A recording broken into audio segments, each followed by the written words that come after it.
नमस्कार, मैं हूं आपका दोस्त अतुल सिंघल। दोस्तों, जैसा आपको मालूम है, नमो इम्पैक्ट टेलीविज़न का उद्देश्य सनातन संस्कृति परंपरा को बढ़ावा देना है, लोगों में जागरूकता पैदा करना है। इसलिए आज हम अपने इस कार्यक्रम में गाय माता पर चर्चा करेंगे, दूध पर चर्चा करेंगे, आपके स्वास्थ्य पर चर्चा करेंगे। बहुत महत्वपूर्ण ये विषय है। त्योहारों का सीज़न शुरू होने वाला है।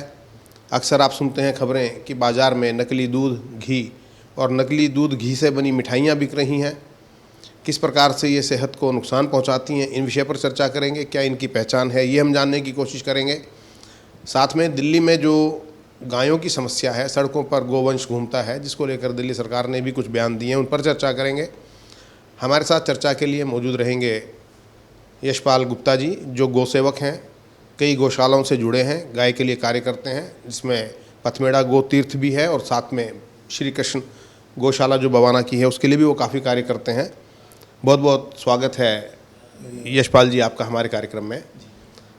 देखिए, जो मैंने अभी बताया, सबसे महत्वपूर्ण सवाल तो यही है कि अक्सर त्योहारों का सीज़न आता है तो सुनने लगते हैं कि नकली मिठाइयाँ, नकली मावा, नकली दूध, ये सब क्या है? ये जैसे जैसे कोई त्यौहार आता है तो मिठाइयों की डिमांड बढ़ती है। तो अलीगढ़ और ये कुछ मेवात जैसे क्षेत्र ऐसे हैं जहाँ पर ये नकली दूध का प्रोडक्शन करके नकली खोया, नकली मावा बनाते हैं और फिर जो है सप्लाई करते हैं, और अनजाने में हम उसको मिठाइयों को ख़रीदते हैं त्यौहार के समय, और हम अपने शरीर के साथ, किसी का लीवर ख़राब होता है, किसी की किडनी पे इफ़ेक्ट होता है, किसी को फूड पॉइजनिंग होती है। तो ये बाज़ार में जो नकली चीज़ आती है वो जैसे डिमांड बढ़ती है तो आती है, क्योंकि शुद्ध चीज़ की उपलब्धता जो है वो कम है और लोगों में जागृति नहीं है। उपलब्धता भी हो सकती है लेकिन जागृति होनी ज़रूरी है कि हम कहाँ से ख़रीदें और क्या ख़रीदें। आमतौर पे ये कहा जाता है कि जो मल्टीनेशनल कंपनी है, कैडबरी जैसी, जो चॉकलेट बनाने वाली नेस्ले जैसी, ये लोग ऐसी खबरें निकलवाते हैं जिससे कि मिठाइयों का कारोबार हल्का पड़े और मल्टीनेशनल का काम चले। दोनों ही तरीके की बातें हैं। मल्टीनेशनल्स का तो पूरा एक वेब सीरीज़ जो कहते हैं, पूरा माया जाल है जो देश को इन्होंने जो है पूरा भ्रमित कर रखा है। चॉकलेट जो ये बनाते हैं उसमें ऐसे ऐसे केमिकल हैं सूअर के और पता नहीं क्या क्या चीज़ें डली हुई हैं, जो आप नेट पे भी देखते हैं, यूट्यूब पे भी, गूगल पे, कि चॉकलेट्स में कितना गलत चीज़ से ये बनाते हैं और जेलेटिन वगैरह भी डालते हैं। और कुछ ये भी है कि दूध के और खोया के जो है अच्छे सप्लायर भी हैं, लेकिन उसमें बेसिकली क्या है कि जर्सी जो पशु है, जिसको हम विदेशी गाय के रूप में जानते हैं भारत में कि विदेशी गाय हैं, दरअसल उसमें सूअर का और भैंस का मिश्रण करके वैज्ञानिकों ने एक पशु बनाया जो अधिक मात्रा में दूध देता है। उस दूध को A1 दूध कहा जाता है, A1 मिल्क प्रोटीन होता है उसमें, और वो विदेशों में बैन हो चुका है कई जगह, क्योंकि उससे डायबिटीज़ और कैंसर की बीमारी बढ़ती है। आज हम विभिन्न ब्रांड जो ख़रीद रहे हैं, अपने देश में भी बहुत अच्छे नामचीन ब्रांड हैं, लेकिन आप ये नहीं समझ सकते कि उसमें गाय के नाम पर वो विदेशी पशु जो जर्सी है जानवर, उसके दूध का उपयोग किया जा रहा है। क्योंकि देसी गोवंश जो है वो तो बहुत कम धीरे धीरे होता जा रहा है, क्योंकि उसकी उपलब्धता, अब जिन लोगों को पता है कि A2 दूध जो होता है वो देसी गाय से मिलता है, भारतीय वेद लक्षणा देसी गाय, उस A2 दूध से आपके शरीर में निरोगता आती है, आरोग्यता आती है और घर में सुख शांति आती है, समृद्धि आती है, अगर आप उसके गव्य पदार्थों का घर में उपयोग करते हैं। पहचान क्या है A2 A1 की, या विदेशी गाय और देसी गाय का दूध? गाय की पहचान तो शायद आम आदमी कर भी ले, लेकिन जब दूध है तो उसको कैसे पहचानेगा? दोनों तरीके से बताइए। देखिए, ये तो बहुत मुश्किल है कि दूध की आम आदमी पहचान कैसे करे। दूध की पहचान का तरीका यही है कि उसका सोर्स क्या है। जैसे बवाना में श्री कृष्ण गौशाला है, राजस्थान में पथमेड़ा गौशाला है, और जयपुर में अलग अलग गौशालाएं हैं, राजस्थान के क्षेत्र में, अहमदाबाद में जो देसी गोवंश की गौशाला हैं, गिर गौशाला हैं, अलग अलग जगह पे, नोएडा में भी कई जगह गौशाला खुली हुई हैं। तो वो आदमी को प्रामाणिक तौर पे जाकर देखना चाहिए कि वहाँ पर देसी गोवंश है, और देसी गोवंश है तो डायरेक्ट कोशिश ये करनी चाहिए कि अपने आसपास की नज़दीकी गौशाला से ही दूध खरीदें। और अगर दूध नहीं मिल सकता है तो पथमेड़ा का जैसे मिल्क पाउडर है वो उपलब्ध है ऑल ओवर इंडिया। आप भारतवर्ष में कहीं पर भी पथमेड़ा का सामान ले सकते हैं। वेद लक्षणा के नाम से पथमेड़ा का ब्रांड है, उसमें मिल्क पाउडर है, घी है और गव्य पदार्थ हैं, मिठाइयाँ हैं। इतना आप भगवान को भोग लगाते हैं, पेड़े का भोग लगाते हैं ठाकुर जी को। इतना सुंदर पेड़ा मतलब गाय के दूध से पथमेड़ा का बनता है, मिल्क केक है। अगर आप एक बार उसको घर में यूज़ कर लेंगे, किसी को दे देंगे, तो वो आपको वही चीज़ दोबारा मांगेगा। ये उपलब्धता इस समय दिल्ली में हो गई है और लोगों को दिल्ली में नहीं, जैसे आपने ये कहा कि घर में सुख शांति समृद्धि आती है, निश्चित तौर पर गाय का उपयोग तो हर जगह किया जाता है। घर में पूजा में गोबर से लेप भी किया जाता है, गोमूत्र का सेवन भी किया जाता है। तो आपने ये भी आप जिक्र कर रहे थे कि 16 संस्कारों में गाय का उपयोग होता है, कैसे, थोड़ा सा बताएंगे? हमारे जन्म से लेकर मृत्यु तक जो 16 संस्कार होते हैं सनातन धर्म में, उसमें कोई भी संस्कार बिना गाय की पूजा के, बिना गोदान के अधूरा है।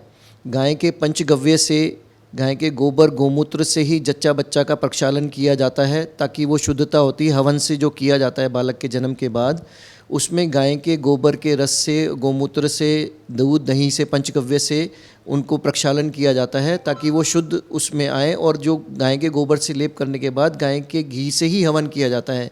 आज बाज़ार में गाय के घी के नाम पर, पूजा के घी के नाम पर 200 रुपये, 250 रुपये, 300 रुपये, 400 रुपये में घी बिक रहा है। उस पर छोटी सी बारीक लाइन लिखी होती है कि घर में उपयोग ना करें, खाने में उपयोग ना करें। तो ये हमें समझना पड़ेगा कि शुद्ध चीज़ से ही पूजा पाठ करें। शुद्ध चीज़ का मतलब भारतीय देसी गाय के ही दूध दही घी का उपयोग करें किसी भी पूजा पाठ में, तो हमें सुख शांति समृद्धि मिलेगी और भगवान हमारे ऊपर कृपा करेंगे, क्योंकि उनका नाम ही गोपाल है। बिल्कुल ठीक, आपने बहुत अच्छी बात कही कि जब भी आप गौ उत्पाद खरीदें तो ये देखें कि उसका सोर्स क्या है, उसको बनाने वाला कौन है, उसकी विक्रय करने वाला कौन है। ख़ास तौर से जो गौशालाएँ अलग अलग सामाजिक संस्थाएं चलाती हैं, उनमें भारतीय गोवंश रखा जाता है और उनका ही दूध प्रयोग किया जाता है। लेकिन जो विदेशी गोवंश है, जिसको पशु कहा जाता है, गाय उसको नहीं मानते सनातन संस्कृति में, क्योंकि वो एक हाइब्रिड पशु है। वो दूध जरूर ज़्यादा देता है, गाय जैसा देखने में लगता है, लेकिन वो असल में गाय नहीं है। उसके दूध के अंदर वो गुण नहीं है जो भारतीय देसी नस्ल की गाय में है। और गाय के जो उत्पाद हैं वो कई तरह की बीमारियों में भी काम आते हैं, घर में उनका प्रयोग किया जाता है। गाय की जब हम बात करते हैं तो केवल दूध तक हम सीमित ना रहें, गाय की उपयोगिता कैसे बढ़े, और ख़ास तौर से जो पंचगव्य की अभी आपने जिक्र किया, गोबर का इस्तेमाल हो। दिवाली आ रही है, उस पर भी गोबर में से बने दिए, तमाम चीज़ें होती हैं। तो क्या इसका उपयोग हो सकता है, किस प्रकार से इनको बनाया जाता है? देखिए, गौ माता का असली धन जो है वो गोमय है, गोबर जिसे कहते हैं, वो असली धन है। गोमूत्र में गंगा जी का वास होता है, ऐसे हमारे शास्त्रों में लिखा है। पृथ्वी पर एक ही प्राणी ऐसा है, एक ही गौ माता ऐसी प्राणी है जिसका मल और मूत्र, जिसको गोमय और गोमूत्र कहा जाता है, जिसमें लक्ष्मी जी, गोमय में लक्ष्मी जी का वास होता है और गोमूत्र में गंगा जी का वास होता है। एक ही प्राणी पूरे विश्व में, पूरे ब्रह्मांड में ऐसा है जिसका गोमय और गोमूत्र पूजा के योग्य है और जिसमें औषधीय गुण है।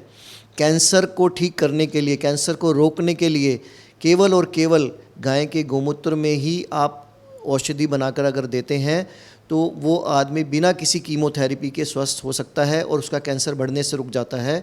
ये सिद्ध प्रमाणिक राजीव दीक्षित जी ने भी कई बार, उन्होंने तो एक पूरा हॉस्पिटल बालासोर में चलाया हुआ था इसका, और दिल्ली में भी आयुर्वेदिक कैंसर हॉस्पिटल के नाम से आपने भी स्वयं उसका संचालन किया है मेरे पिताश्री के साथ में जो है। आखिरी सवाल, जिस प्रकार से हम अभी दिल्ली में बात करते हैं, गोवंश सड़कों पर दिखाई देता है, जिसमें पशु भी हैं और गाय भी है, क्यों उनका ठीक प्रकार से रखरखाव नहीं होता? और सरकार का भी कहना है कि इनको गौशालाओं में भेजा जाएगा या इनको सड़क से हटाया जाए, क्या इसका आप इलाज देखते हैं? देखिए, जो सड़कों पर गोवंश है उस गोवंश में 95% जर्सी पशु है, और वो जर्सी पशु जो लोकल डेयरी लोगों ने खोली हुई हैं जगह जगह पे, वो क्या करते हैं कि सुबह दूध निकालने के बाद सड़कों पर उस जर्सी पशु को छोड़ देते हैं ताकि लोग उसको चारा खिलाएं, गौ की तरह उसकी पूजा करें और उनका कोई भी किसी भी तरह की कॉस्ट ना लगे उसको पालने में। और फिर सुबह शाम जो है वो दूध निकालने के लिए उनको हाँक कर ले जाते हैं और फिर सड़कों पर छोड़ देते हैं। इसलिए हमारे दिल्ली के मुख्यमंत्री ने भी यही प्रार्थना करी है कि अगर आपको गौ सेवा करनी है तो गौशाला में जाके करें। सड़कों पर जो ये गोवंश की तरह दिखता हुआ जर्सी पशु है, इसको गौमाता मानकर इसकी पूजा ना करें। ये एक केवल पशु है जिसमें सूअर का और भैंस का अंश है। एक प्राणी के नाम पर आप उसको खिला सकते हैं, पर गोमाता के नाम पर आप उसको खिलाते हैं तो आपको किसी भी प्रकार का जो है आपके पितरों को कोई तर्पण नहीं मिलेगा, कोई पितरों को पूजन नहीं मिलेगा, कोई देवता का पूजन नहीं होगा उसमें जो है। तो आपको लगता है कि अब इनकी जो संख्या है इसको नियंत्रण करना चाहिए, इस प्रकार से संख्या नियंत्रित हो सकती है? बिल्कुल करना चाहिए। मैं सबसे अनुरोध करता हूं कि जो भी सड़कों पर पशु घूम रहे हैं इनको आप खाना या चारा ना डालें, आप गौशाला में जाके सेवा करें, और आप गौशाला नहीं जा पाते हैं तो स्कैन कोड के माध्यम से गौशाला में सेवा करें। और गाय के नाम पर जो ये भ्रमित लोग कर रहे हैं उसके नाम पर आप भ्रमित ना हो। देसी गोवंश का वेद लक्षणा पथमेड़ा के नाम से जो ब्रांड है उसको ही आप प्रयोग करें। बहुत बहुत धन्यवाद हमसे बात करने के लिए। यशपाल गुप्ता जो गौसेवक हैं उन्होंने बताया कि किस प्रकार से गाय का सही इस्तेमाल, सही उपयोग हो सकता है, गोमाता की सेवा हो सकती है। और जो सड़कों पर घूमने वाले आवारा पशु हैं उनको फीड डालने से किसी प्रकार का पुण्य नहीं मिलने वाला। इसमें मैं ये भी जोड़ना चाहूँगा कि दिल्ली में आवारा कुत्तों की, बंदरों की समस्या भी है और सरकार बार बार अपील करती है कि आप इनको भी भोजन पदार्थ ना डालें, जिससे कि सड़क पर गंदगी भी होती है, दुर्घटना का खतरा बना रहता है और इनकी जो संख्या है वो लगातार बढ़ रही है। इन सबको नियंत्रण करने का ये एक अच्छा तरीका साबित हो सकता है। आप हमारे चैनल को लाइक कर सकते हैं, सब्सक्राइब कर सकते हैं, शेयर कर सकते हैं। आपको कोई चीज़ अच्छी लगी है तो उसके बारे में आप कमेंट कीजिएगा कमेंट बॉक्स में जाकर। फिलहाल नमो इम्पैक्ट में इतना ही। अगले कार्यक्रम में फिर मिलेंगे। नमस्कार।